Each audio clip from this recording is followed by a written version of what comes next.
valorizado em vida, ele previu que o tempo para sua filosofia ainda estava por chegar. E acertou.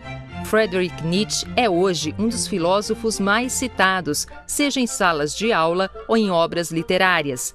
Nascido em 1844 na Alemanha, desde jovem destacava-se por sua erudição.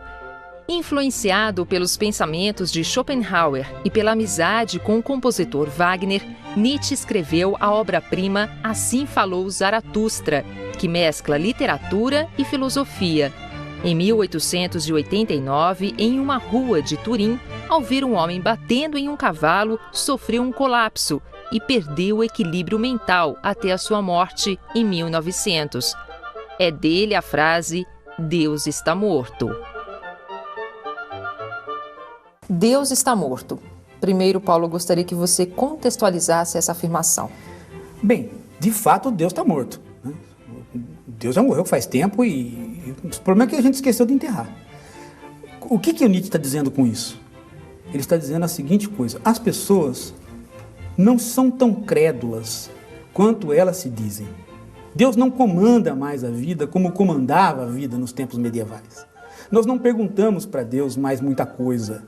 Ele está aí, né? Está vagando por aí, mas na verdade ele é uma entidade fantasma.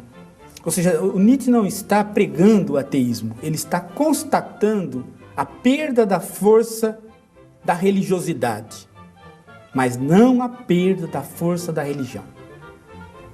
Tá? A perda da força da religiosidade é você conferir, né, a uma entidade poder sobre você, a ponto de você ter a sua vida ligada a isso. Isso você vê bem na arte, não é? Quer dizer, a arte medieval é a arte sacra. A arte moderna é a arte moderna, ela não tem nada mais a ver com a arte sacra, ela se liberta. E uma série de coisas, a ciência medieval é uma ciência cuja teologia está sobre ela. Enquanto que, quando você abre a universidade moderna, a teologia desaparece, sobe a filosofia, e depois desce a filosofia também, sobe as matérias técnicas, a engenharia, a medicina, o direito, né, que passam a comandar a universidade. Então, esta perda de força da religiosidade é a perda da força de Deus. Até Deus morrer. Até Deus chegar à situação de definhar e morrer. Aí o que acontece? Aí a religião passa a ganhar um aspecto de hipocrisia. Você fala dela, mas você não tem mais nenhuma ligação interior com ela. É isso que Nietzsche constatou, então. Isso que Nietzsche constata no final do século, e é o que a gente vai assistindo no desenvolver do século XX. Né? Gostaria que você falasse um pouco sobre as ideias principais de Nietzsche. A ideia central que ele tem é a ideia de que nós temos que escapar daquele pessimismo que a filosofia do Schopenhauer colocava. Então Nietzsche acha que todos nós somos muito tristes, muito chatos, que o século que ele vive é um século de tédio. Por que ele acha isso? Porque nós perdemos a nossa capacidade de invenção. Nós somos seguidores de rotinas. E como seguidores de rotinas, nós somos seres de prudência. Nós não evitamos ousar. Nós queremos ter uma vidinha, né, que ele chama de uma vidinha que caminha para o niilismo. Nós acreditamos em poucas coisas. Naquilo que nós dizemos que acreditamos, nós não seguimos. E nós nos perdemos num cotidiano sem exercitar nenhuma das nossas grandes faculdades, principalmente a imaginação. Isso leva para uma situação que ele chama de niilismo, não é? Que é um completo tédio. E um pessimismo em relação ao mundo. Inclusive, no final do século, um pessimismo do tipo assim, parece até elegante ser pessimista. Parece até ser elegante você ser cético, ateu, pessimista. Né? Se você for esperançoso, otimista e alegre, você passa por bobo. Então ele vai detectando isso e vai dizendo, nós teríamos que montar uma filosofia onde essas coisas desaparecessem. Só que ele diz a seguinte coisa, mas se isso desaparecer, nós não vamos mais estar falando do homem, porque o homem é esse. Então nós vamos estar falando de alguma coisa que é além do homem. que as pessoas falam no super-homem, mas que não deve falar no super-homem, deve falar no Übermensch, que é o além do homem. O além do homem nós não sabemos o que é. Nós não sabemos se ele é homem. Provavelmente ele não é homem, porque se ele for homem, ele vai repetir essas valorações que levam ao tédio. Ele é alguma coisa que vai vir, e nós não sabemos o que vai ser, se nós escaparmos dessa situação. Que é o Übermensch, né? Que não tem nada a ver com o super-homem, que tem a ver com o além do homem. Então, esse é o centro da doutrina, digamos assim. Né? Aí você tem uma série de pesquisas que vão se desenvolvendo em torno disso. Paulo, já que você citou o Übermensch, eu gostaria que você explicasse um pouco melhor o que seria essa noção de Übermensch, de Nietzsche, e seria, então, não é a mesma noção de super-homem, que você disse. Não é a noção de super-homem pelo seguinte: se fosse alguma coisa super-homem, seria o homem elevado a alguma potência. Mas não é. Não é nada de humano. Porque se for humano, vai continuar valorando, vai continuar exercendo a valoração, vai continuar falando, isso é bom, isso é ruim. Que é o que nós fazemos todos os dias. Isso é uma atividade puramente humana. O Übermensch é alguém que não vai ficar falando isso é bom ou isso é ruim. Ele está além dessas valorações. Ele está além dessas picuinhas. Ele vive a vida. Ele é aquele ser que não tem ansiedade em viver a vida. Ele a vive. Quando as coisas ruins acontecem, não é que ele aceita, mas ele vive também as coisas ruins. Quando as coisas boas acontecem, ele celebra as coisas boas. Ele não foge da vida. Ele não é um cansado da vida. Mas ele não pode ser o homem. Porque o homem nunca vai ser isso. Então ele é o Übermensch, ele está, né, para além da situação humana, para além da condição humana. Para o Nietzsche, ele existe? Para o Nietzsche, ele é exatamente um ponto para além, né, como se fosse a chamada utopia. Só que ao invés de ser uma cidade, né, ele é um elemento. Ao invés de ser o novo homem do socialismo, ele não é homem. Né? Ele vai evitando certas formulações de jogar a âncora para o além e dizer o que a âncora é. Ele apenas joga a âncora, mas ele não diz o que ela é. Tanto é que o Zaratustra, o livro que ele escreve, para elaborar mais ou menos isso, primeiro, ele não escreve em prosa. Então já não é um tratado de filosofia. Né? Então ele já tem o cuidado de escrever por metáforas, de modo alusivo. Outro cuidado que ele tem é que o herói não é o Zaratustra. O herói é o último dos homens, o que vai anunciar o Zaratustra. E ele, Nietzsche, é o penúltimo dos homens, porque ele é o que escreve a vida desse herói, que é o penúltimo dos homens. Então ele toma esse cuidado exatamente para ele não cair naquela formulação das utopias. Que a utopia é o lugar nenhum, mas que você descreve. E ao descrever ele passa a existir, pelo menos no papel. E aí tudo aquilo deixa de ser filosofia, passa a ser o quê? Profecia. Então o Nietzsche evita essa circunstância. Por que a filosofia de Nietzsche demorou algum tempo para florescer? Bom, primeiro porque ele está numa época onde a filosofia é acadêmica. Eu falei para você que depois do Kant a filosofia se torna matéria de professor de filosofia. Você tem um linguajar próprio. E o Nietzsche não escreve com esses aspectos. Ele escreve de uma maneira simples, popular. Tem uma linguagem técnica, mas você pode entender sem essa linguagem técnica. E ele escreve de maneira aforismática, pequenos trechos. Né?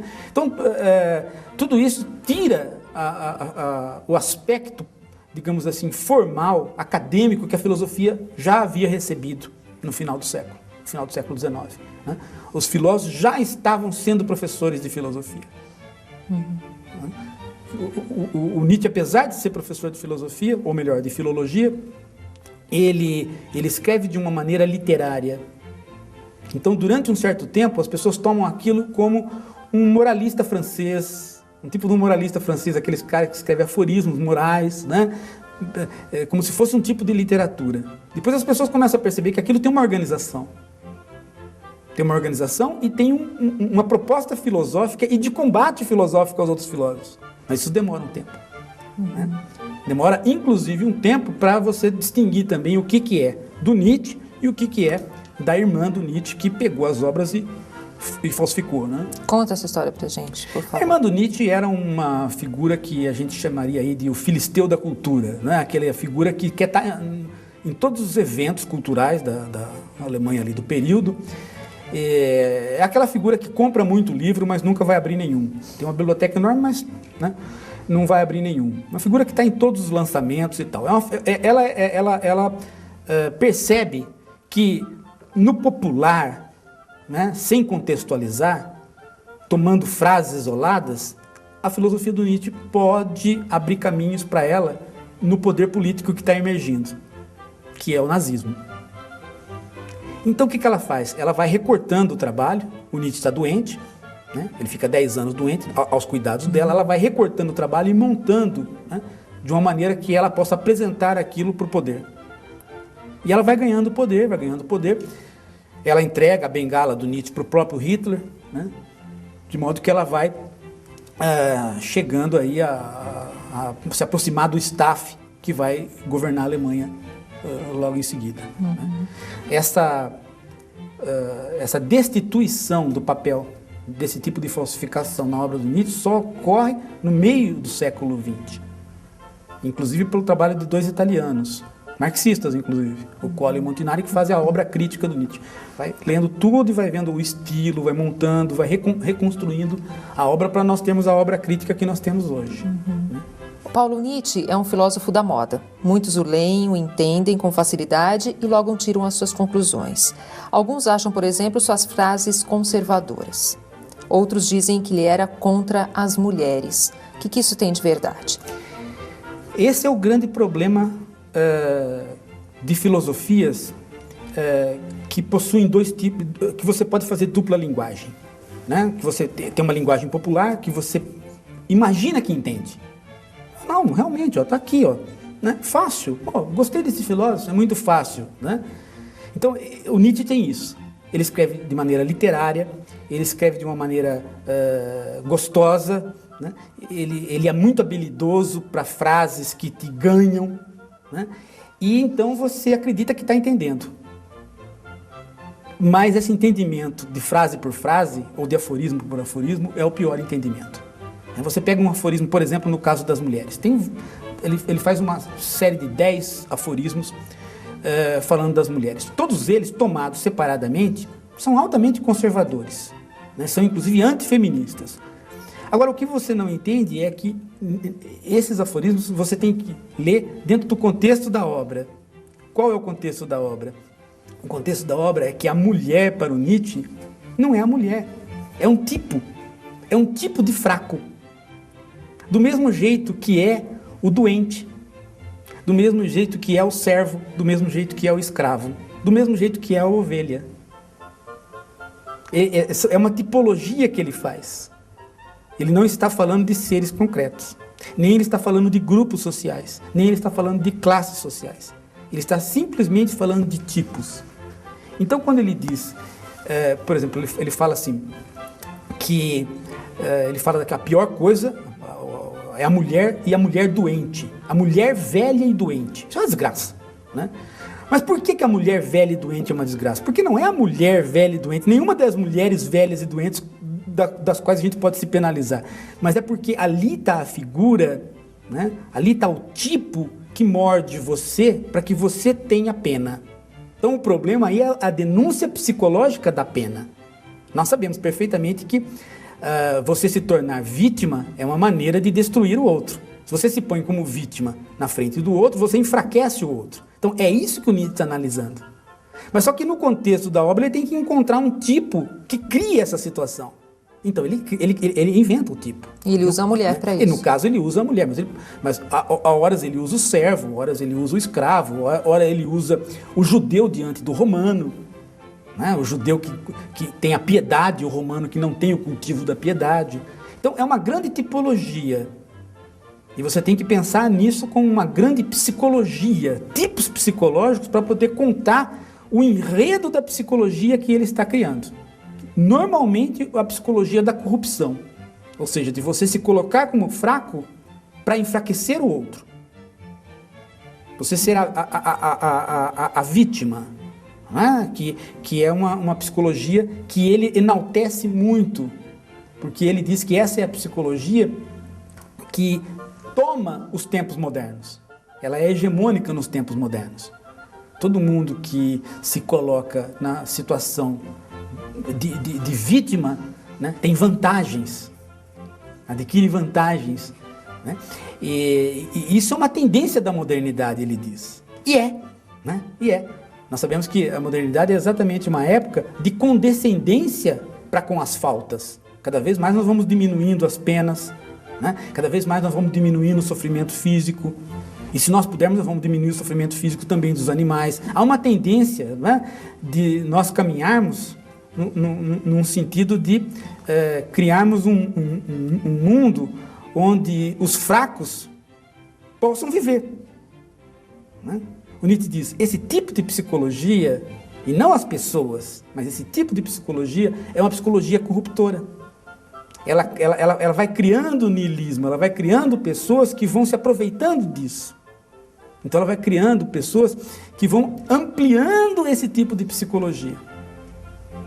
Ora, um mundo assim, um mundo onde todo mundo, para vencer, quer ser fraco, não pode ser um bom mundo, ele diz. Não pode ser um mundo saudável. É um mundo onde você utiliza desse mecanismo para ser vencedor, é um mundo hipócrita, um mundo ruim, né?